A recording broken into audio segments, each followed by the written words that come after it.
വയസ്സായിട്ടും എന്റെ കുട്ടിക്ക് പെണ്ണാണെന്നും ഉണ്ണണമെന്നും ഉടുക്കണമെന്നും ഒന്നും അറിയില്ല.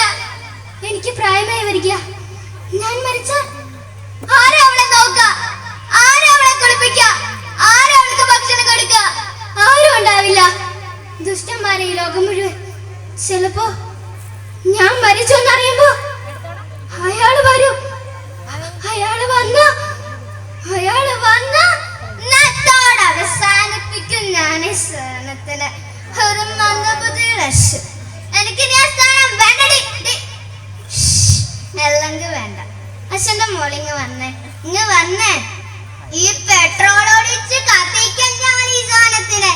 അച്ഛനെ കുപ്പിക്കാൻ വാ. അമ്മേ ഇല്ല. ചിലപ്പോ അവളുടെ മുത്തശ്ശി.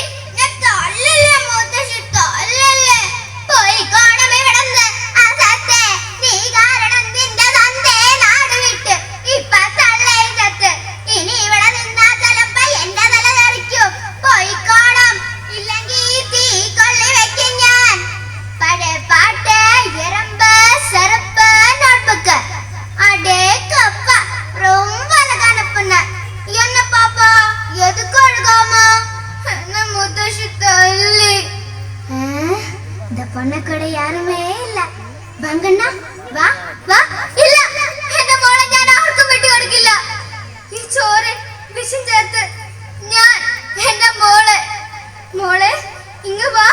മോൾക്കമ്മ ചോറ് വാരിത്തരാം. ഇല്ല, ഈ വിഷം എന്റെ മോളെ ഉള്ളിൽ ചെന്നാൽ അവളുടെ ഓരോ ജനമുകൾ വലിഞ്ഞു മുറുകും. വേദന പിടയ്ക്കും. മോളെ ഇങ്ങ് വാ. മോളെ അമ്മ താരാട്ട് പാടി ഓർക്കാം.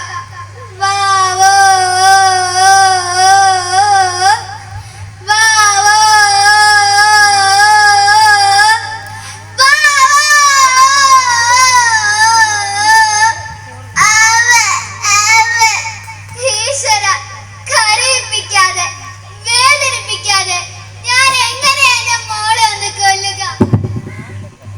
ഈ അമ്മയുടെ ദുഃഖം ഈ സമുദ്രത്തിന്റെ ദുഃഖമാണ്.